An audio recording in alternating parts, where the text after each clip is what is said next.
It's time for the Covrprice Top 10 list this week, and it's full of brand new comics and other fairly new comics. Where's speculation going right now? Let's take a look at the list up next on this video from Bronzeville Comics.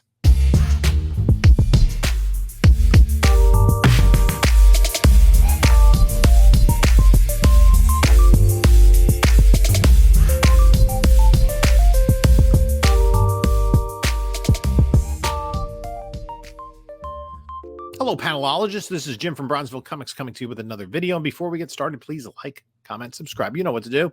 Follow us on the other socials, Instagram at Bronzeville_Comics. We're on Whatnot at Bronzeville_Comics, where we do sales every Monday night at 10 p.m. Eastern Time. Also, there's a link in the description of this video that can get you $10 off your first purchase. If you've not yet signed on to Whatnot, you don't have to buy something from me. And there's also a link in the description to my eBay store as well as my email. So let's just jump right into the Covrprice Top 10 list with number 10. And at number 10 for the second week in a row, I believe, is Uncanny X-Men 333, the first full appearance of Bastion. I won't get into it because it's X-Men 97 spoilers. I haven't watched it yet. This book, about a $10, maybe it's up to $20, $30 in high grade, and it's jumping just over $100. But now let's take a look at the Go Collect data on this, the graph on this thing. For 9.8, and there aren't many 9.8s out there, and that's something to be careful of because, right, if we look at the census, 58 blue labels on the census, there is a 9.9, 43 9.8s, right? Because it would never have made sense before this to get it graded other than 9.8, but I'm sure a number of people did, like 14 of them. And so let's take a look at the 9.8 prices, and it's been hovering, it's about a $70 book. And it's just now jumped up to 100. A recent sale, best offer accepted to 145. I'm not sure where this is headed, but I'm sure there have been a few more copies headed out to CGC, especially like a 9.8 pre-screens, because after all, this is a book from 1996. It's possible to get it in a 9.8. Let's look at number 9, and it's Wolverine number 154 by Rob Liefeld. Book that's going for about $20 to $30 raw and upwards of $200 at a 9.8. I'm pretty sure we're going to see under the radar character. This is the early meetup between Deadpool and Wolverine. I think it's the following issue that has the more classic cover. Yeah, we see Wolverine on the Deadpool on the cover with Wolverine. So this is Deadpool Wolverine spec. And since it's a meeting between the two, it has been a key for a little bit. And we can see that now it did in the boom jump up to 170 and then up to 189 in January of 2023. I guess when we got confirmation that Hugh Jackman was going to be in the film, then it jumped up to 250 and now it's hovering around 200. Again, let's take a look. 288 universal copies. Only 40% of them are 9.8s, which is kind of interesting for a book from 2000. And there's even a restored copy and a qualified copy. So, yeah, it's been a book. We can see some recent sales of around 200. And I think this is one of those because, remember, this is 2000. Marvel was barely holding on at that time. Print runs weren't as high as they had been in the early to mid 90s. So this is a harder book to find. I think this would have to be harder to find than Wolverine 88, even in raw. Let's go to number 8 on the list. And it is a book from last week. It is Spider-Woman number 7, the cover A by Linnell Francis Yu, and it's the first team appearance of the Assembly, Titan, Cadet Marvel, Moonsquire, Liberty, and Hellrune.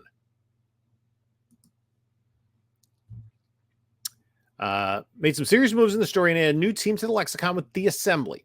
Fans were on board with a resounding more pleas coming from fans of the run. It sold out quickly at many local shops, resulting in collectors turning to the aftermarket to secure a copy.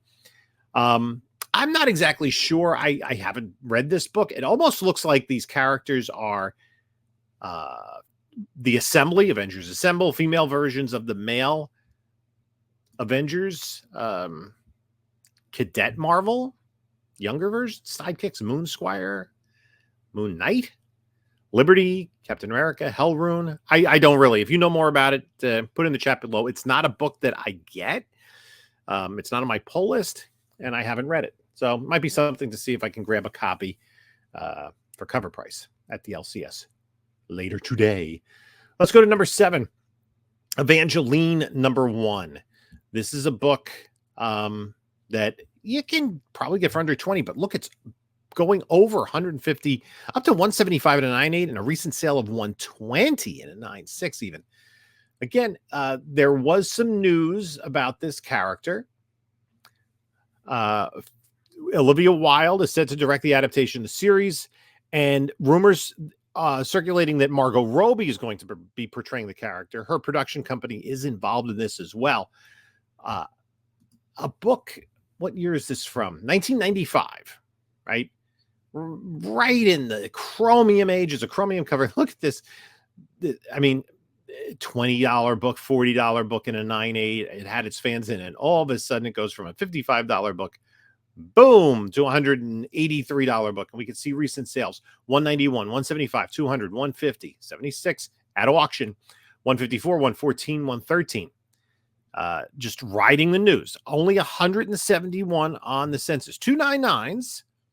And let's see if any of those have sold. And 127, or about 75% 9.8s. It is a chromium cover. No public sales in a 9.9. So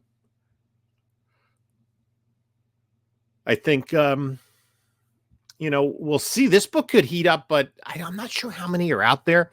And I probably bypassed this, 100 times. It is a chromium cover, so it does kind of jump out at one a little more readily. Let's go to number 5. And the Peach Momoko black costume variant of Spider-Woman #7. We talked about this. Spider-Woman Momoko in black suit variant. So let's, we're looking at raw sales, and only raw sales because it's a brand new book. $15. It isn't a hard variant to find. So let's go quickly to number 4 on the list. Actually, I'm sorry, number 5 on the list, and it's the Todd Knock cover. We can see Cadet Marvel there, Moon Squire. I guess this is Hellrune, who would be Thor, and we saw Liberty on cover A, who has a connection to Captain America. Oh, maybe that's Titan.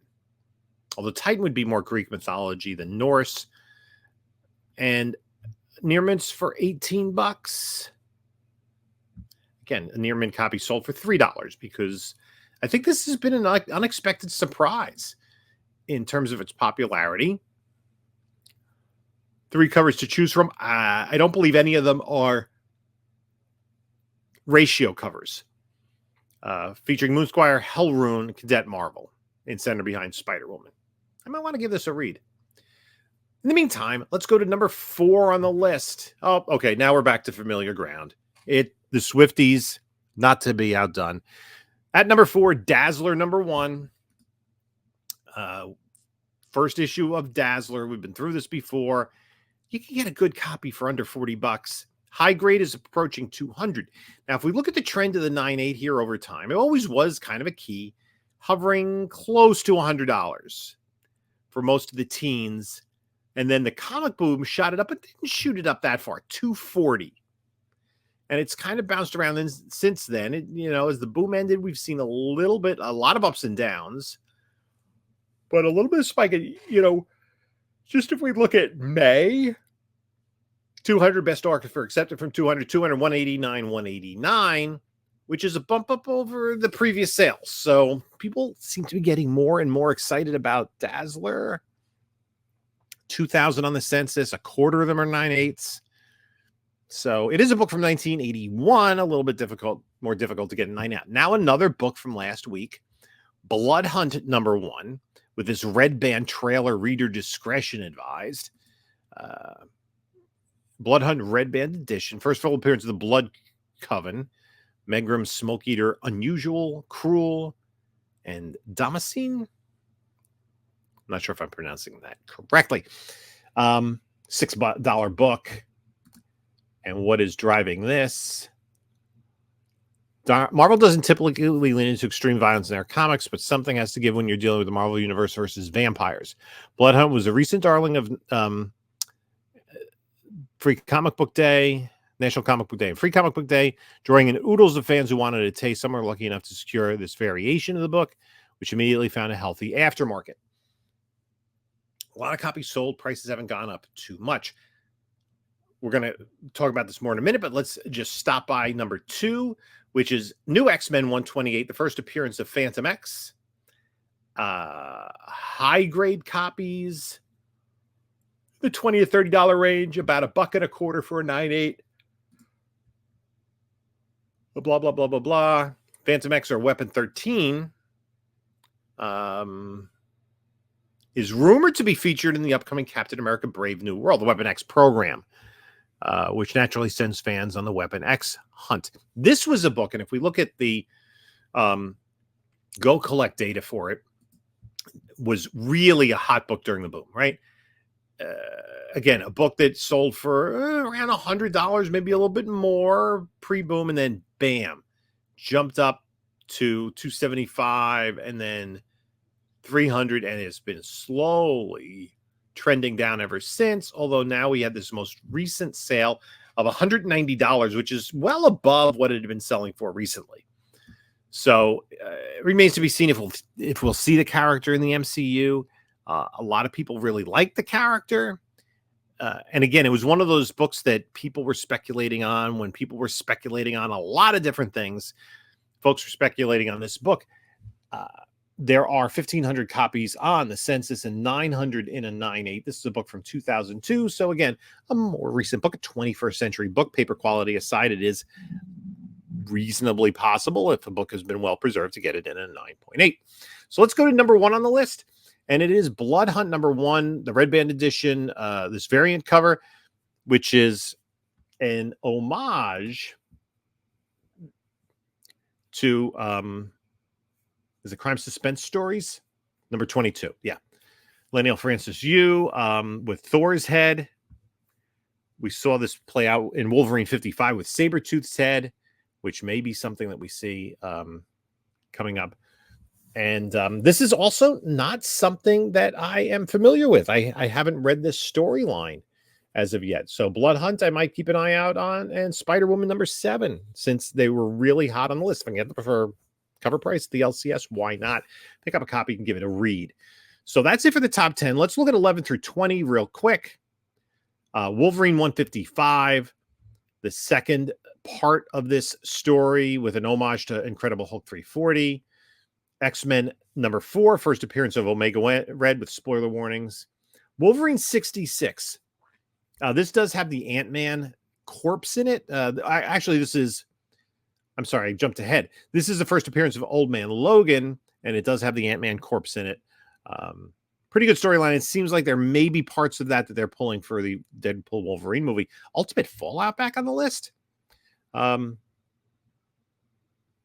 Just nothing, no news concerning Miles, but it jumps into number 14. Secret Wars is always popular. In at number 15. The printing error of Dazzler isn't that big a deal, the printing error. In number 16, Spawn, always going to be Spawn sold. And at 18, an Art Adams 1 in 25 that was on the list last week. First appearance of Dazzler in number 19, and the first appearance of Red Hulk. Leaked Brazilian McDonald's promo depicting the Red Hulk as part of the toys released in their Happy Meals. So Brazilian Happy Meals driving the comic book speculation market. So that's a quick overview of the Cover Price Top 20. Again, a lot of books from last week. Actually, 5 books from last week. Just 2 different titles. Just one with 3 variant covers, another with 2. And some properties that, like Evangeline, haven't been that hot, recently. But news surrounds an independent property, and those prices go very quickly.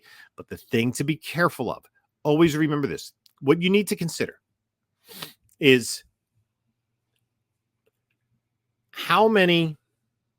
when you look at how many books are on the census, then consider how many raw books in that grade are in existence, right? So if you're talking about high grade silver, a silver age book in 9.0 or better, there aren't a lot out there raw. They're hard to find.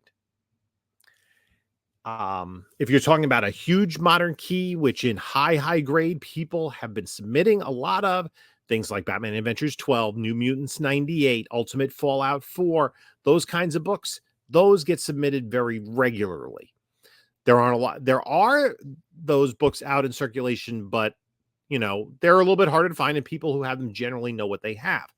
Then there are books like Evangeline or Uncanny X-Men 333, which just recently became popular. There are very few books on the census, but compared to the number of books on the census, there are a ton of raw copies.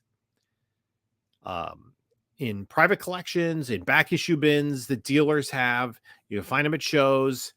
They're out there. So what that means is the number of, let's say, 9.8s of New Mutants 98 that are going to be processed in the next month or two is limited, because a lot of the high grade copies have already been processed through the grading companies. I'm just talking about how we use the census to kind of indicate how rare a book is or how in demand it's been. Something like Evangeline, nobody was getting that slab, so there aren't a lot of copies on the census, right? Whereas New Mutants 98, people looking through collections, the high grade books will be like, oh, this is a book that I should submit for grading. A lot of people would share that idea. Evangeline, they're just going to go to the next book. So there are a lot out there. It's just a matter of them coming to the surface. And even more so, Evangeline, Uncanny 333, even more so, the books that came out last week. There are no slabs, right? There's nothing on the census, but since it makes the hot lists, there are going to be people, there are going to be shops and dealers that are going to submit that book in mass, and you're going to see the population count increase. We've seen that with Ultimate Spider-Man 1, and the danger of that is when a book first enters the marketplace, 9.8s are hard to find. So people like, I need a 9.8 of that book right away.